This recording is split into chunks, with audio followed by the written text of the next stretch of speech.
To be completely honest, Dio is extremely charismatic. He is pure evil, and I don't sympathize with his goals at all, but the guy sure is likable.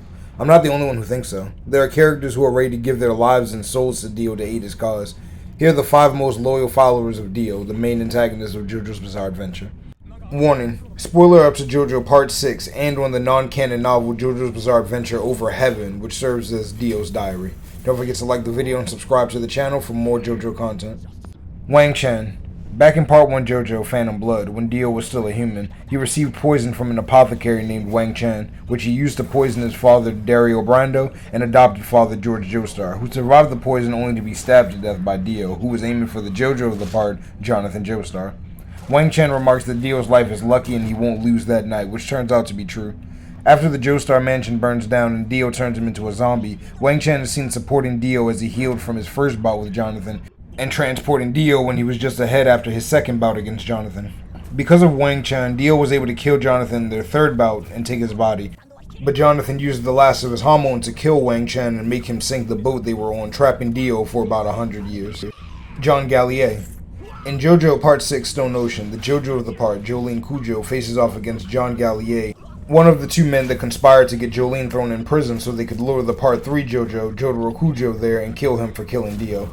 John Gallier had the Stan Manhattan transfer, which allowed him to see targets in distant rooms and buildings via air currents, as well as ricochet bullets off of it for more accurate shooting.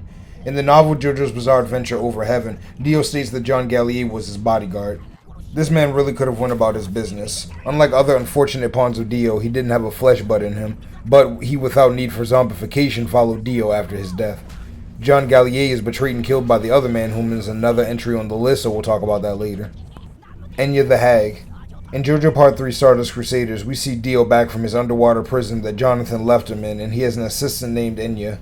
Enya is an old woman who received the stand arrow from Diavolo and used it to bring out Dio's stand, advises him throughout Part 3, and sends stand users to try to defeat the Stardust Crusaders for him, including her son Jay Gal, the user of the stand Hanged Man. After Jay Gal is killed, she herself goes to fight the protagonist, but is defeated and captured. Enya has the fog-like stand Justice, which can cast illusions and manipulate bodies, living or dead, as long as there's an open wound in them. While tied up, Steely Dan implants one of Dio's flesh buds in her head. These flesh buds were used to make stand users obey Dio and were parasitic by nature, usually killing the host. Both Kakyoin and Polnareff had one in them. Before Enya died, Joseph sympathizes with her and asks her to tell them about Dio's abilities since he betrayed her, but she keeps silent. With Enya's help, Dio not only gained his time-stopping stand, the world, but also kept the element of surprise against the Stardust Crusaders. If they had known his ability, at the very least, I believe Kakyoin would have been still alive. Even further, imagine if Jotaro figured out Star Platinum could stop time earlier. I think he would have cleaned up the opposition, and honestly, all 6 of the Stardust Crusaders would have survived in my opinion. Vanilla Ice. Near the conclusion of Stardust Crusaders, we have the reason the other 2 dead characters aren't alive. One of Dio's servants, Vanilla Ice, is a stand user whom, upon bringing Dio news of his butler's defeat by the protagonist, decapitates himself to show his loyalty when Dio asks if he would give his life for him. Impressed with his devotion, Dio uses his blood to resurrect Vanilla Ice as what I'm telling you is a zombie. I don't care what Polnareff said, but that's another video. Speaking of Polnareff, he was the sole survivor after Vanilla Ice used his stand Cream to kill Avdol permanently this time, and Iggy.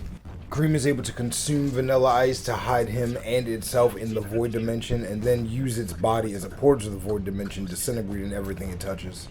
Vanilla Ice, unlike any of the other servants of Dio, was actually able to kill not 1 but 2 of the protagonists for him after throwing his human life away for Dio without hesitation. If it wasn't for Vanilla Ice, Dio probably would have gotten jumped, and once again all 6 of the Stardust Crusaders would have survived.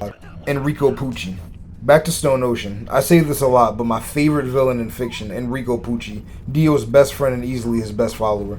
Pucci is a Catholic priest. He meets Dio and later pays him visits where they discuss theory on stand history and the future. Dio tells Pucci of his heaven plan, which he tells him he will show him the detailed plan in his diary.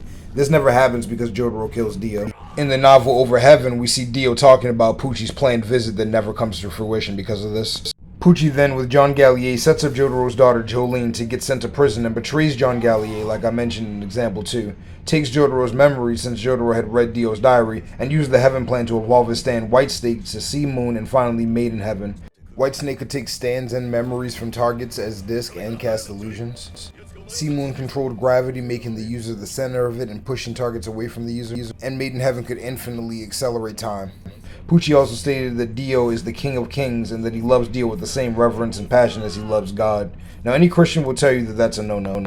For this man to not only compare Dio's evil to God Almighty as a priest and then follow his plan after his death and reset the universe all in the name of Dio is some top-tier glazing. That's really Dio's man's.